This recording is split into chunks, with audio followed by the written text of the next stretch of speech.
आप में से बहुत से ट्रेडर्स को एक प्रॉब्लम ज़रूर आती है और वो ये कि वॉल्यूम को प्रॉपरली रीड किस तरह किया जाए। जब मैं इनिशियली ट्रेडिंग में आया था तो मुझे भी बहुत डिफ़िकल्टी होती थी कि वॉल्यूम को आखिर किस तरह रीड किया जाता है, वॉल्यूम की हेल्प से हम मार्केट को किस तरह एनालाइज करते हैं। और ये सब कुछ जो कि मैंने एक्सपीरियंस से सीखा है, मार्केट में टाइम स्पेंड करके सीखा है, मैं चाहता हूँ कि ये आप बहुत ईजीली सीख सकें। वॉल्यूम से रिलेटेड आपके जितने भी डाउट्स हैं आज की वीडियो में मैं वो सब बहुत सिंपलेस्ट टर्म्स में क्लियर कर दूंगा। तो without any further due video start करते हैं। सबसे पहले आपने यहाँ टॉप पे इंडिकेटर्स के सेक्शन पे आ जाना है और आपने टाइप करना है वॉल्यूम, और इस तरह आपके पास वॉल्यूम इंडिकेटर आ जाएगा। आपने सिर्फ नॉर्मल वॉल्यूम इंडिकेटर को चूज़ करना है, कोई वॉल्यूम प्रोफाइल कोई इस तरह नहीं। आपने इस इंडिकेटर को चूज़ कर लिया और जब आप इसे अप्लाई करेंगे तो आपके सामने जो इंटरफेस है वो कुछ इस तरह से आ जाएगा। आपको यहाँ बॉटम पे बहुत सी कैंडल्स नज़र आ रही होंगी, उनके साथ आपको एक वाइट लाइन नज़र आ रही होगी। मैं सब कुछ आपको बहुत सिंपलेस्ट टर्म्स में अभी एक्सप्लेन कर देता हूँ। आप यहाँ इंडिकेटर की सेटिंग पे आएँ, आपके सामने इस तरह का डिस्प्ले ओपन हो जाएगा। आपको कुछ भी चेंज करने की ज़रूरत नहीं है, आप इसको एज इट इज़ ही रहने दें। अब आप यहाँ पे देखें तो ये जो नीचे आपको कैंडल्स नज़र आ रही हैं, ये पर्टिकुलर सारी कैंडल्स, यहाँ से हमने वॉल्यूम को रीड करना है। अब वॉल्यूम को रीड किस तरह करेंगे? सबसे पहले आप ये समझिए कि वॉल्यूम होता क्या है। जब भी कोई बायर बाय करता है और जब भी कोई सेलर सेल करता है, उस पर्टिकुलर सिचुएशन में हम बोलते हैं कि मार्केट में वॉल्यूम है। अगर तो ज़्यादा बायर्स और ज़्यादा सेलर्स होंगे, अब वहाँ पे हम कहेंगे कि ज़्यादा वॉल्यूम आ रहा है मार्केट में। सिमिलरली अगर ज़्यादा सेलिंग साइड पे प्रेशर है और बाइंग साइड पे ज़्यादा प्रेशर नहीं है लेकिन वॉल्यूम ज़्यादा है, तो उस पर्टिकुलर सिचुएशन में भी हम बोलेंगे कि वॉल्यूम ज़्यादा है। अब वॉल्यूम को हम इंटरप्रेट जो है बुलिश सिनेरियो या बेरिश सिनेरियो के हिसाब से करते हैं। तो ये आपको समझ आ गई है कि वॉल्यूम का मतलब है कि मार्केट में बायर्स एंड सेलर्स का मौजूद होना, और जितने ज़्यादा बायर्स एंड सेलर्स मौजूद होंगे यानी वॉल्यूम उतना ज़्यादा मौजूद है। अब इसको हम बुलिश और बेरिश के हिसाब से किस तरह देख सकते हैं अभी समझते हैं। वीडियो में आगे बढ़ने से पहले बता दूं कि मैं पर्सनल मेंटरशिप भी प्रोवाइड करता हूं, और अगर तो आप एक स्ट्रगलिंग ट्रेडर हैं या आप मेरे साथ 1-to-1 सेशन में ये सब कुछ सीखना चाहते हैं, तो आप डिस्क्रिप्शन में दिए गए कैलेंडली के लिंक पे जाके मेरे साथ फ्री 15 मिनट की कंसल्टेशन क्लास बुक कर सकते हैं, जहां हम देखेंगे कि whether you are right fit for the personal mentorship or not. अब यहाँ पे आप कोई भी पर्टिकुलर कैंडल चूज कर लें, हम ये वाली कैंडल चूज कर लेते हैं। अब इस पे आप देखें तो इस कैंडल पे मैं कर्सर लाता हूँ और यहाँ पे मैंने जब कर्सर रखा है तो आपको जो टॉप लेफ्ट है वहाँ पे कुछ डाटा शो हो रहा होगा। आपको जो रेड में डाटा शो हो रहा है आपने सिर्फ उसको इंपॉर्टेंस देनी है, जो वाइट वाला है उसको फिलहाल के लिए आप छोड़ दें। अब यहाँ पे आपको नज़र आ रहा है 86.328 के बिटकॉइन, क्योंकि अभी हम बिटकॉइन में एनालाइज कर रहे हैं। तो यहाँ पे ये आपको बता रहा है कि इस पर्टिकुलर कैंडल में इतने बिटकॉइन ट्रेड हुए थे। ट्रेड होने का मतलब है कि इतने बाय हुए थे और इतने सेल हुए थे। अब बहुत से बिगिनर्स इसको यूएसडीटी में इंटरप्रेट कर देते हैं कि यहाँ पे यूएसडीटी की वैल्यू लिखी होती है, बल्कि ऐसा नहीं है। यहाँ पे जो भी टोकन या कॉइन है उस स्पेसिफिक टोकन और कॉइन का जितना वॉल्यूम ट्रेड हुआ है वो मेंशन होता है। अभी कैंडल डेली कैंडल है तो ऑब्वियसली यहाँ पे पूरे दिन के अंदर जितना बिटकॉइन ट्रेड हुआ है वो शो हो रहा है। इसी तरह अगर आप 4 आवर पे चले जाएं, 1 आवर पे चले जाएं, तो उस पर्टिकुलर कैंडल में कितना वॉल्यूम ट्रेड हुआ है ये आपको फिर उस तरह से बताएगा।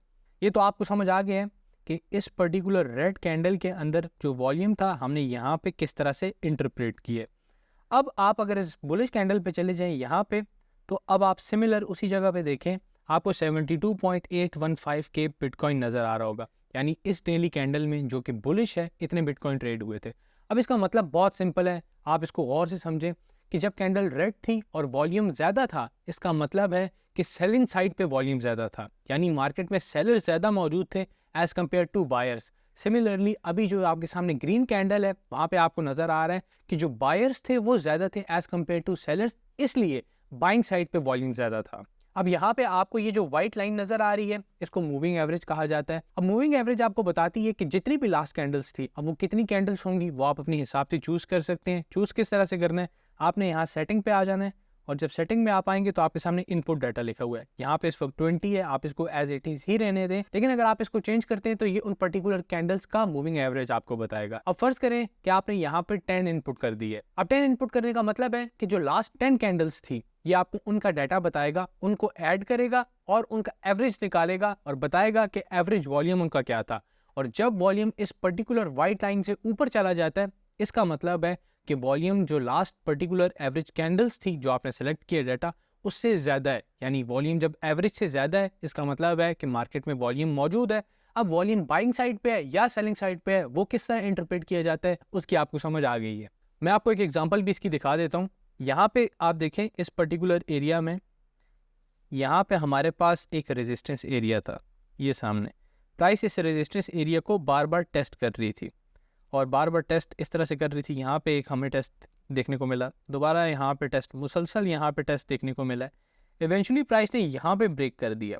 अब आप यहाँ पे देखें, जब प्राइस ब्रेक कर रही थी तो इस पर्टिकुलर कैंडल में हमारे पास जो वॉल्यूम है वो 20 पीरियड मूविंग एवरेज से ज़्यादा है, यानी वॉल्यूम बाइंग साइड पे ज़्यादा है। कितना ज़्यादा है आप देख सकते हैं इसको यहाँ पे कि हमारे पास 43.41 के बिटकॉइन ट्रेड हुए थे। और अगर आप इससे पिछली कैंडल देखें तो उसमें हमारे पास 24 ट्रेड हुए थे, उससे लास्ट में 32।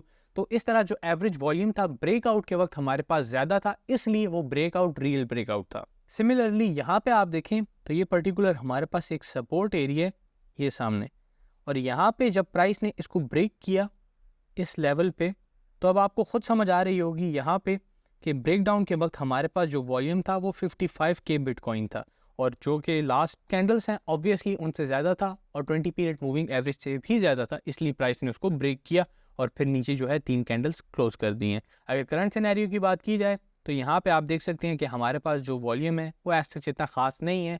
लेकिन आपको एक और चीज़ भी समझनी होगी कि क्रिप्टो 24/7 तो ओपन रहती है, लेकिन क्रिप्टो में भी वॉल्यूम यूएस मार्केट की वजह से ज़्यादा इन होता है, और जब यूएस मार्केट ओपन होती है हमें क्रिप्टो में भी उस हिसाब से वॉल्यूम देखने को मिलता है। अगर तो वो बेरिश है तो ऑब्वियसली फिर बिटकॉइन पे भी हमें उस तरह का मूव देखने को मिलता है, क्योंकि इन दोनों का आपस में पॉजिटिव कोरिलेशन है। अगर तो आप कोरिलेशन और इन चीज़ों में भी इन डेप्थ जाना चाहते हैं तो आप मुझे कमेंट सेक्शन में उसका भी बता सकते हैं। लेकिन जो टॉपिक है वो मैं आपको एक्सप्लेन कर देता हूँ कि हमारे पास इस पर्टिकुलर कैंडल में इतना वॉल्यूम नहीं है, और उसका रीज़न है कि आज सैटरडे है और यूएस की स्टॉक मार्केट बंद है, जिस वजह से मार्केट में वॉल्यूम इतना खास नहीं है, और मार्केट में कम वॉल्यूम के साथ भी आपको ब्रेकआउट्स देखने को मिलेंगे। प्राइस अच्छा प्ले आउट कर सकती है, आपको अलग अलग कॉइन्स मिलेंगे जो कि अपनी रेजिस्टेंस को ब्रेक करके क्लोजिंग भी दे देंगे, लेकिन उन कैंडल्स में वॉल्यूम नहीं होगा, लेकिन फिर भी वो अच्छा प्ले आउट करेंगे क्योंकि मार्केट में इन जनरल वॉल्यूम नहीं है। आज की क्लास में बस इतना ही। अब आपको समझ आ गई है कि वॉल्यूम होता क्या है, प्रॉपरली आप वॉल्यूम को रीड किस तरह से कर सकते हैं, और ब्रेकआउट या ब्रेकडाउन के वक्त वॉल्यूम किस तरह से प्ले आउट होता है। आप अपना रिव्यू कमेंट सेक्शन में ज़रूर देना और बताना कि क्या आपको इस तरह की वीडियोस पसंद है या नहीं, या अगर आपको किसी और टॉपिक पे वीडियो चाहिए तो आप मुझे उसका भी बता सकते हैं। साथ ही आप इस वीडियो को अपने उन दोस्तों के साथ भी शेयर कर सकते हैं जो कि ट्रेडिंग में इंटरेस्टेड हैं, ताकि उनके कॉन्सेप्ट्स भी क्लियर हो सकें।